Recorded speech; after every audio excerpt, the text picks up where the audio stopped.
Au détour de quelques coins de l'univers, inondés des feux d'innombrables systèmes solaires, il y eut un jour une planète sur laquelle des animaux intelligents inventèrent la connaissance.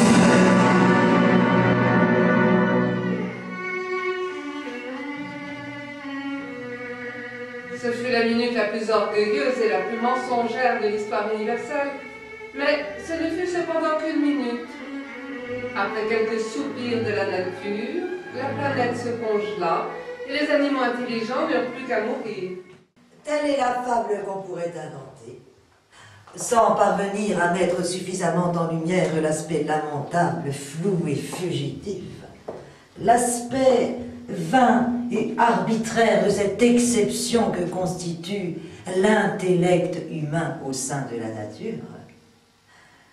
Des éternités ont passé d'où il était absent, et s'il disparaît à nouveau, il ne se sera rien passé.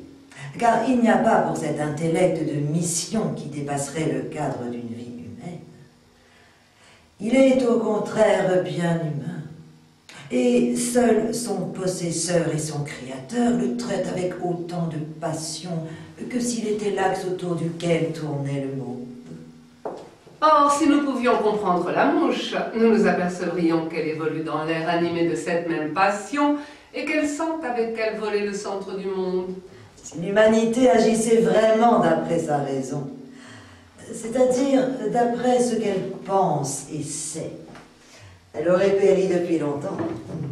Au terme de toute sa connaissance, que connaîtra l'humanité? Ses organes. L'humanité n'a pas plus de but que n'en avait les sauriens, mais elle a une évolution. C'est-à-dire que son terme n'a pas plus d'importance que son parcours. Toute notre prétendue conscience n'est que le commentaire plus ou moins fantaisiste d'un texte inconnu, peut-être inconnaissable et seulement ressenti. Rigoureuse nécessité des actions humaines.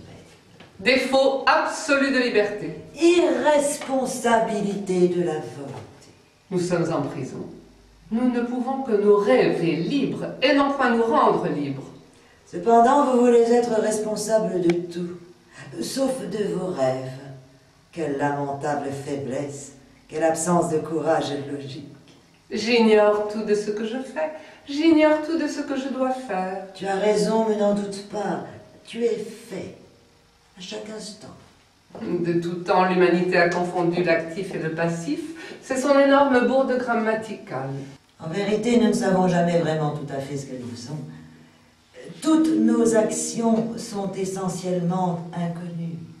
Or, étant donné que toute métaphysique s'est principalement occupée de substance et de la liberté de la volonté, on peut la désigner comme la science qui traite des erreurs fondamentales de l'homme, mais cela comme si c'était des vérités fondamentales.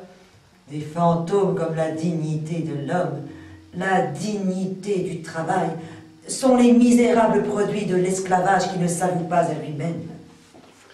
Laissez donc à cela leur façon de voir et leurs illusions, par lesquelles ils justifient et se dissimulent à eux-mêmes leur travail d'esclave. Ne luttez point contre des opinions qui constituent une rémission pour des esclaves. Vous ne connaissez ces choses qu'à l'état de pensée, mais vos pensées ne sont pas pour vous des expériences vécues, elles ne sont que l'écho de celles des autres. Devant les pensées d'aucun penseur, je n'éprouve autant de plaisir que devant les miennes. Cela, certes, ne prouve rien quant à leur valeur, mais je devrais être fou pour rejeter les fruits les plus savoureux pour moi, sous prétexte qu'ils poussent sur mon arbre. À aucun moment non plus, la pensée ne m'est venue que quelque chose écrit par moi serait mort au bout de quelques années. Sans jamais avoir ambitionné la gloire, jamais non plus le doute ne m'est venu que mes écrits ne dussent vivre plus longtemps que moi. Et s'il m'est arrivé de songer à des lecteurs, ce ne fut jamais qu'à quelques cas isolés, dispersés au long des siècles.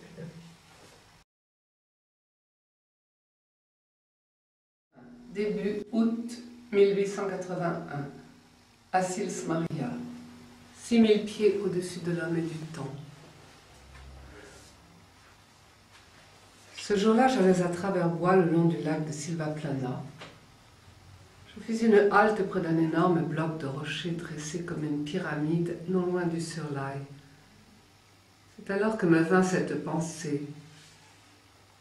Seuls subsisteront ceux qui croient leur existence capable de se répéter éternellement.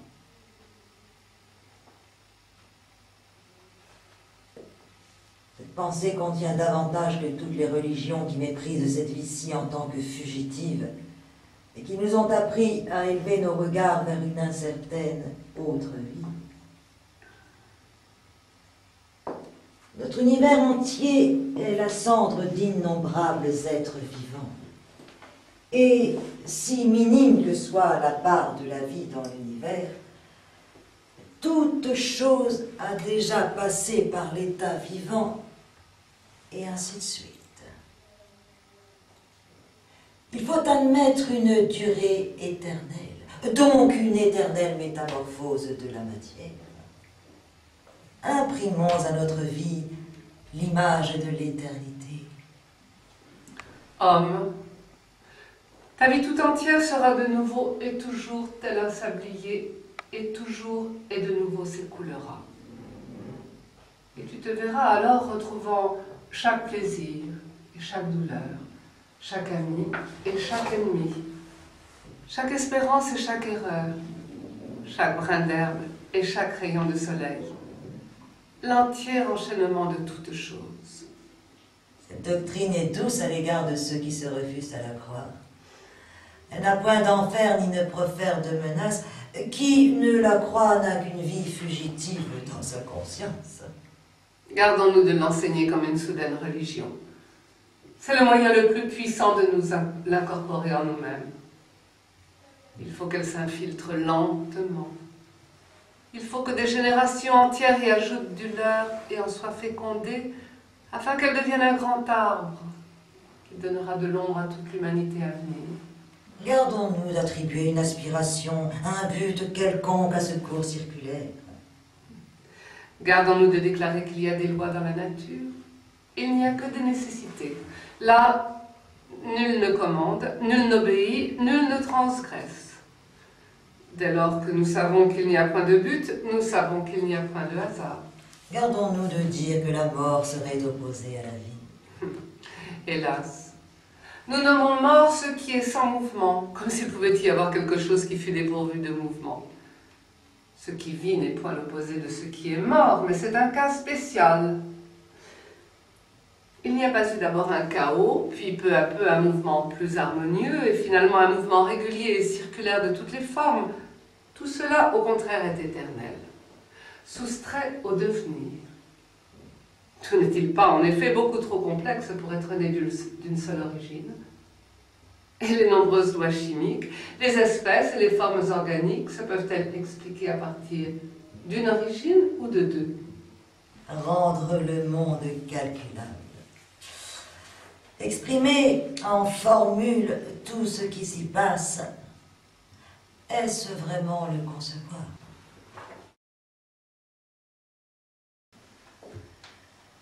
L'idée de faire cours à Leipzig était dictée par le désespoir. Mais ce projet est écarté à présent. L'actuel recteur de l'université m'a éclairci les idées à ce propos, en m'expliquant que ma demande serait refusée, comme par toutes les autres universités d'Allemagne, la faculté ne se risquant pas à me recommander auprès du ministère en raison de ma position à l'égard du christianisme et de mes idées sur Dieu. Bravo! Cet événement m'a redonné courage. Vous croyez, comme vous dites, à la nécessité de la religion? Soyez honnête. Vous ne croyez qu'à la nécessité de la police? Je vous en conjure, mes frères, restez fidèles à la terre. Et ne croyez pas à ceux qui vous parlent d'espérance supraterrestre. Ce sont des empoisonneurs, qu'ils le sachent ou non. Ils méprisent la vie. Ce sont des mourants. Osez d'abord croire en vous-même et en vos entrailles. L'esprit est la vie qui taille elle-même au vif de la vie. Son propre savoir s'accroît de sa propre souffrance. Saviez-vous cela? Et le bonheur de l'esprit, c'est ceci. être roi et consacré à force de larmes comme bête désignée pour le sacrifice. Le saviez-vous cela? Ah, vous les hommes, je trouve qu'une image d'or dans la pierre, l'image de mes images. Or, voici que mon marteau frappe cruellement au mur de sa prison. Des éclats de pierre s'envolent. Que m'importe? Je veux achever l'image, car une ombre est venue jusqu'à moi. Ce qu'il y a de plus léger et de plus silencieux m'a un jour visité. La beauté du surhumain est venue à moi comme une ombre. Ah, mes frères, que peuvent bien m'importer encore les dieux? Créer un être supérieur à ce que nous sommes. Voilà notre être. Créer par-delà nous-mêmes. Vous devez dépasser l'homme. Et vous devez savoir quand vous l'aurez dépassé. Je vous enseigne la guerre et la victoire. Derrière tes pensées et ces sentiments, mon frère, se tient un maître impérieux, un sage inconnu. Il s'appelle Soi. Il habite ton corps. Il est ton corps. Le Soi dit au moi, Souffre maintenant. et il souffre. Et réfléchit pour savoir comment il pourrait ne plus souffrir. C'est à cette fin justement qu'il doit penser. Le Soi dit au moi, Éprouve du plaisir maintenant. et il se réjouit. Et réfléchit pour savoir comment il pourrait encore souvent se réjouir. Et c'est à cette fin justement qu'il doit penser. Mais celui qui est éveillé, celui qui sait, dit Je suis corps de part en part, et rien hors cela. Et l'âme, ce n'est qu'un mot pour quelque chose qui appartient au corps. je suis l'éveillé. Et vous, à peine êtes-vous né que déjà vous commencez à mourir. J'arrive tel un vent puissant. Et voici le conseil que je donne à ceux qui me méprisent. Gardez-vous de cracher contre le vent. Vous ne voyez que mes étincelles, mais vous ne voyez pas l'enclume que je suis. Vous ne devinez pas la cruauté de mon marteau.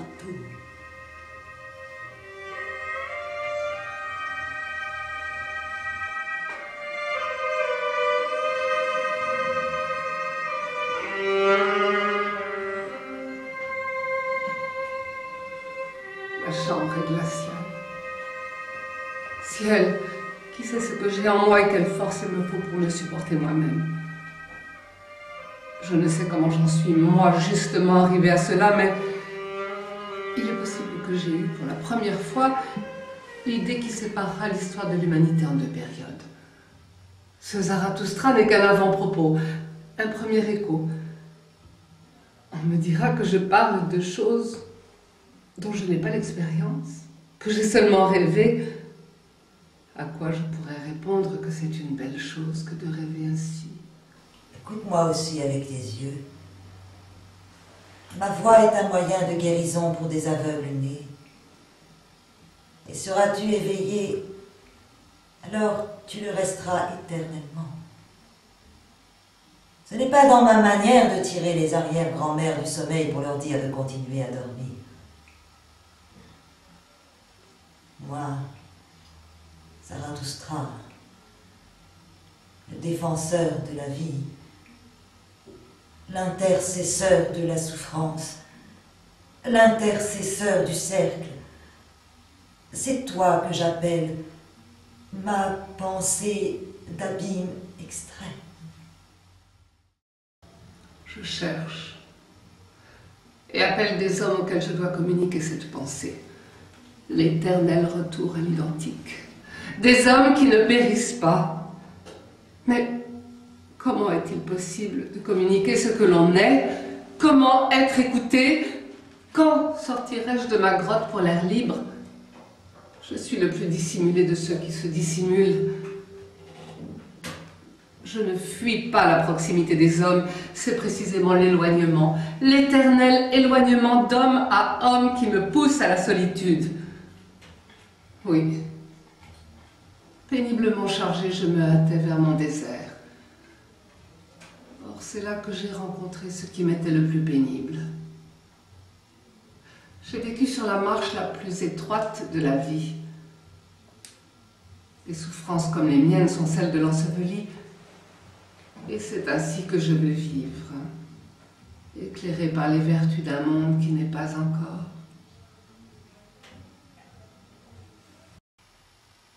Je suis enfoncée dans mes problèmes. Ma conception selon laquelle le monde du bien et du mal n'est qu'un monde apparent, qu'une perspective, représente une telle innovation qu'il m'arrive d'en être comme assommé. Il faudrait quelqu'un qui vive, comme on dit, à ma place. Les soirs où je suis tout seul dans ma petite chambre basse et étroite sont de durs morceaux à mastiquer.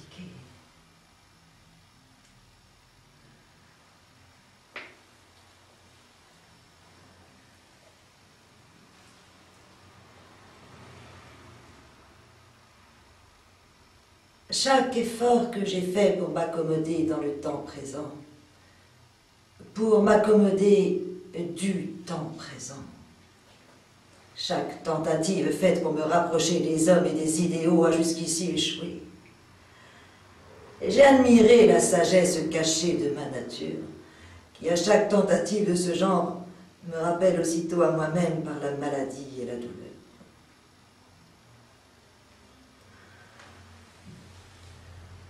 Quel étrange destin d'avoir 40 ans et de promener encore avec soi toutes les choses les plus essentielles qu'on possède, comme des secrets. Pour beaucoup de choses pensées par moi, je n'ai trouvé personne de mieux. Et Zarathustra est la preuve qu'on peut parler avec la plus grande netteté sans être entendu par personne. Qui sait combien de générations il faudra pour produire enfin quelques hommes qui puissent ressentir à sa vraie profondeur ce que j'ai fait. Et même alors je frémis, en pensant à tous ceux qui, sans en avoir le droit ni aucunement la compétence, se réclameront de mon autorité. Avoir sans cesse à entendre l'avis des petits et des pauvres d'esprit, c'est un véritable martyre pour celui qui a connu avec tremblement que la destinée de l'humanité dépend de sa capacité d'atteindre un type supérieur.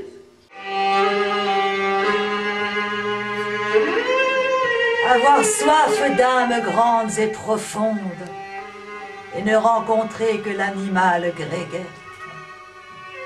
Mais plutôt être seul sur sa hauteur comme une forteresse noire et à moitié en ruine, méditatif et suffisamment tranquille au point que même les oiseaux s'effraient de ce silence.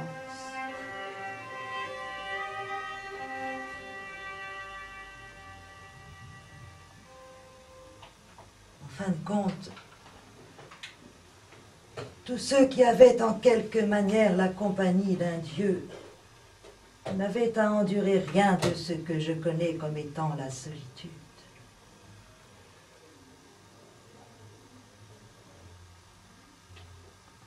Bientôt, je serai trop aveugle pour être à même de lire et d'écrire. Chaque jour, j'ai tant d'idées que les professeurs allemands en pourraient faire 2 forts volumes. Mais je ne trouve personne qui assumerait pareille tâche, car parmi ces idées, trop sont interdites et font mal. Mes écrits sont complètement enterrés et indéterrables dans ce repère d'antisémites, c'est-à-dire chez Schmeissner. Ma littérature n'existe plus. Sur ce verdict, je dis adieu à l'Allemagne. Pas même désespéré.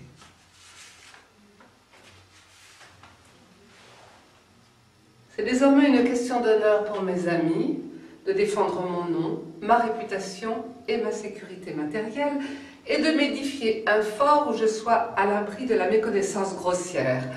Moi-même, je ne lèverai plus le petit doigt pour cela. Quel genre d'homme peut-il se sentir mal à l'aise à la lecture de mes écrits? À l'exception, comme il se doit, de ceux qui ne comprennent pas du tout, comme les porcs érudits, ou les oies citadines, ou les curés, les jeunes Allemands, tous ceux qui boivent de la bière et puent la politique. Il faut dire qu'il faut de la grandeur d'âme pour ne serait-ce que supporter mes écrits. J'ai la chance d'irriter contre moi tout ce qui est faible et vertueux. Nous, les sans-patrie, certes, mais nous voulons exploiter à fond les avantages de notre situation et, loin d'être anéantis par elle, profiter du grand air et du puissant jaillissement de la lumière. Se soustraire aux honneurs médiocres, se méfier de quiconque est prompt à nous louer, car celui qui loue croit comprendre ce qu'il loue. Or, comprendre, c'est égaler. Douter profondément que les cœurs puissent communiquer. Notre solitude ne résulte pas d'un choix, elle est un fait. Récemment, un certain Theodor Fritsch de Leipzig m'a écrit: il n'y a pas en Allemagne de clique plus stupide ni effrontée que ces antisémites. Je lui ai administré un sérieux coup de pied épistolaire. Cette canaille ose avoir à la bouche le nom de Zarathustra. Dégoût. Dégoût.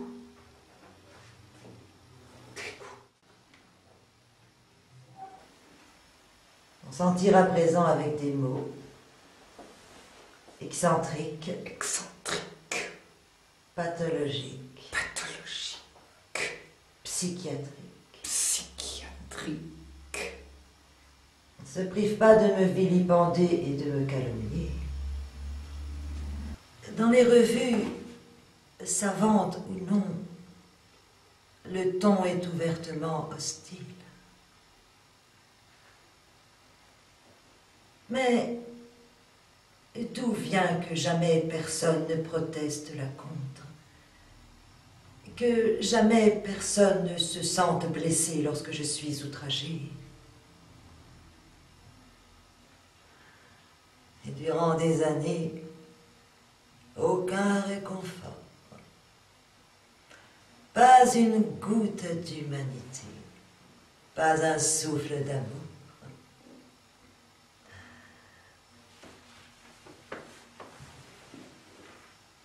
Imaginons un cas extrême. Qu'il y ait quelque chose qui soit haï et condamné plus que tout, et que cela soit justement muet en or. Tel est mon cas. Qui sait respirer l'air de mes écrits sait que c'est un air des hauteurs. Un air mordant. Il faut être fait pour y vivre, sans quoi le péril est grand d'y prendre froid. La glace est proche, la solitude effrayante. Mais comme les choses y baignent paisiblement dans la lumière, comme on y respire librement, combien de choses on y sent au-dessous de soi.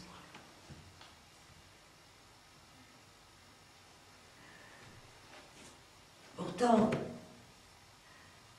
il n'en est pas moins vrai que depuis des années, je ressens presque chaque lettre que je reçois comme quelque chose de cynique.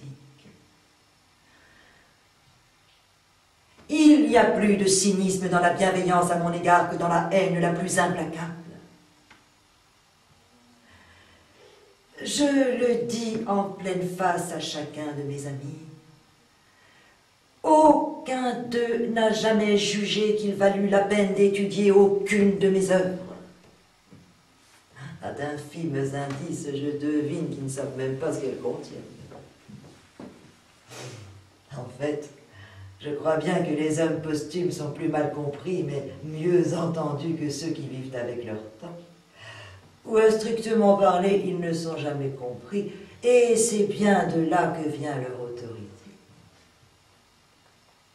Mais je connais le sort qui m'est réservé. Un jour, mon nom sera associé au souvenir de quelque chose de prodigieux, à une crise comme il n'y en eut jamais sur Terre, à la plus profonde collision des consciences, à un verdict inexorablement rendu contre tout ce qu'on avait jusqu'alors cru, réclamé, sanctifié. Je ne suis pas un être humain, je suis de la dynamite. Ce qui autrefois était simplement morbide est devenu maintenant indécent. Il est indécent d'être chrétien de nos jours. Et c'est là que commence mon dégoût. Il suffit d'avoir en matière de probité les exigences les plus modestes pour ne pouvoir ignorer aujourd'hui qu'un théologien, un prêtre, un pape, à chaque phrase qu'il prononce, non seulement se trompe, mais trompe, et qu'il n'est même plus en son pouvoir de mentir par innocence ou par inconscience. Même le prêtre sait, comme tout le monde, qu'il n'y a plus de Dieu, plus de pécheur, plus de rédempteur, que libre arbitre, ordre moral universel sont des mensonges. La notion de Dieu, inventée comme antithèse de la vie, et en elle tout ce qui est nuisible, empoisonné, négateur, toute la haine mortelle contre la vie. Tout cela ramené à une scandaleuse unité, la notion d'au-delà, de monde vrai, inventée à seule fin de déprécier l'unique monde qui existe, de ne plus conserver pour notre réalité terrestre aucun but, aucune tâche. La notion d'âme, d'esprit, et pour finir d'âme immortelle, inventée à seule fin de mépriser le corps, de le rendre malade, sain. La notion de péché, inventée en même temps que l'instrument de torture qui la complète. La notion de libre arbitre, à seule fin d'égarer nos instincts, de faire de la méfiance envers les instincts une seconde nature. Si un membre te fait mal, arrache-le.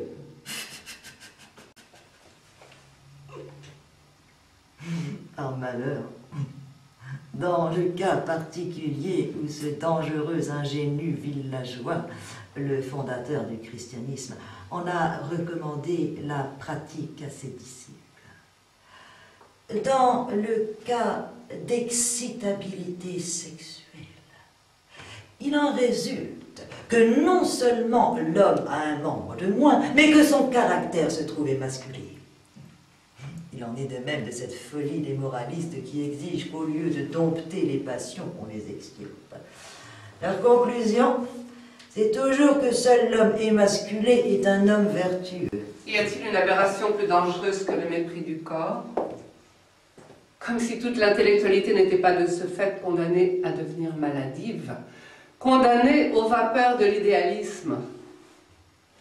Le corps humain, dans lequel revit et s'incarne le passé le plus lointain et le plus proche, à travers lequel, par-dessus lequel, au-delà duquel semble couler un immense fleuve inaudible. Le corps est une pensée bien plus surprenante que l'âme de naguère. À l'origine de tout, l'erreur fatale a été de croire que la volonté est quelque chose qui agit, que la volonté est une faculté. Aujourd'hui, nous savons que ce n'est qu'un mot. Toute la théorie de la volonté, cette falsification la plus fatale de la psychologie jusqu'à présent, fut essentiellement inventée à des fins de vengeance. Nous n'avons maintenant plus aucune indulgence pour la notion de libre arbitre. Nous ne savons que trop ce que c'est. Le plus suspect des tours de passe-passe des théologiens, aux fins de rendre l'humanité responsable au sens où ils l'entendent. C'est-à-dire de la rendre plus dépendante des théologiens. La théorie de la volonté a été essentiellement inventée à des fins de châtiment. Si l'on a conçu les hommes libres, c'est à seule fin qu'ils puissent être jugés et condamnés, afin qu'ils puissent devenir coupables. Par conséquent, il fallait absolument que chaque action fût conçue comme voulu. Que la valeur d'une action dépende de ce qui l'a précédée dans la conscience, comme c'est faux. Et c'est ainsi que l'on a mesuré la moralité et même la criminalité. Si une chose arrive de telle ou telle façon et non de telle autre, il n'y a là ni principe ni ordre. Il y a des quantités de force qui entrent en jeu, et dont la nature est d'exercer leur puissance sur toutes les autres quantités de force. Toutes les hypothèses du mécanisme, la matière, l'atome, la pesanteur, la pression et le choc, ne sont pas des faits en soi, mais des interprétations qui cèdent de fiction psychique. Il n'y a ni cause ni effet. Il n'y a ni esprit, ni raison, ni pensée, ni conscience, ni âme, ni volonté, ni vérité. Rien que des fictions qui sont inutilisables. L'hypothèse d'un monde créé ne doit pas nous préoccuper un instant. Le concept de création est aujourd'hui absolument indéfinissable, inapplicable. Le monde subsiste. Il n'est pas quelque chose qui devient, quelque chose qui passe, ou plutôt, il devient, il passe. Mais il n'a jamais commencé à devenir, et il ne cessera jamais de passer. Il se maintient dans les deux processus. Il vit de lui-même. Ses excréments sont sa nourriture. Le principe spinozien de la conservation de soi devrait, à vrai dire, mettre un terme à la modification. Mais ce principe est faux. C'est le contraire qui est vrai. Précisément, c'est l'exemple de tout être vivant qui permet de démontrer qu'il fait tout pour non pas se conserver, mais devenir davantage.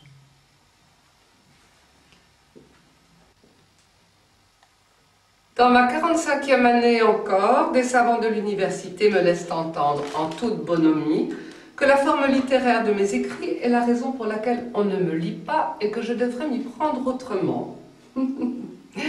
Les Allemands sont trop bêtes et trop vulgaires pour la hauteur de mon esprit et ils se sont toujours déshonorés dans leur rapport avec moi.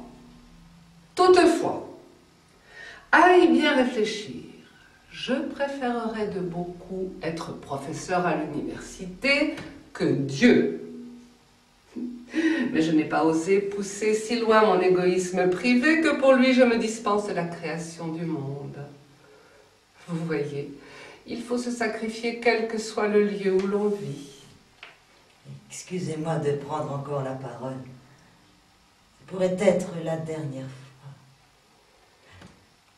J'ai peu à peu rompu presque toutes mes relations humaines par dégoût de voir que l'on me prend pour autre chose que ce que je suis. Mais en ce jour de perfection où tout vient à maturité et où la grappe n'est pas seule adorée, un rayon de soleil vient de tomber sur ma vie. J'ai regardé derrière moi. J'ai regardé devant moi. Jamais je n'ai vu tant de choses, et si bonnes.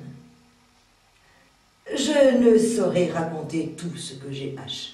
Tout est achevé. Comme je n'ai pas la moindre prétention, et avec la plus parfaite sérénité reste égal avec tous, mais arbore le contraire d'un visage renfrogné, je n'ai besoin ni d'un nom, ni d'un titre, ni d'une fortune, pour être toujours et partout le premier.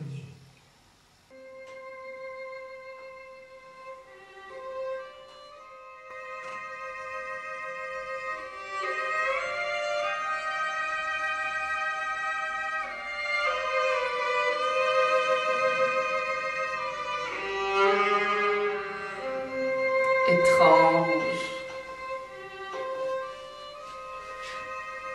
Je suis dominée à chaque instant par la pensée que mon histoire n'est pas uniquement personnelle. Que j'ai fait quelque chose d'utile à beaucoup en vivant, en me façonnant, en me décrivant systématiquement ainsi. C'est toujours comme si j'étais une pluralité à laquelle j'adresse avec familiarité et sérieux des paroles de consolation.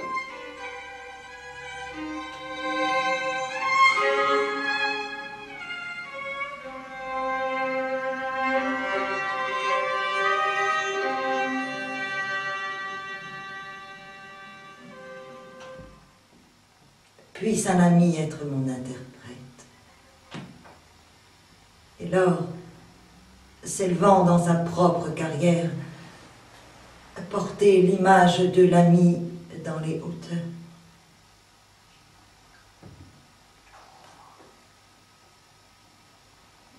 Je sens sur moi l'haleine de bouches inconnues. Ich fühle über mich den Atem von unbekanntem Munde. La grande fraîcheur approche. Die große Frische nähert sich. Reste fort, Bleib stark. ô cœur vaillant. Oh, mutiges Herz. Ne demande pas pourquoi. Frag nicht warum.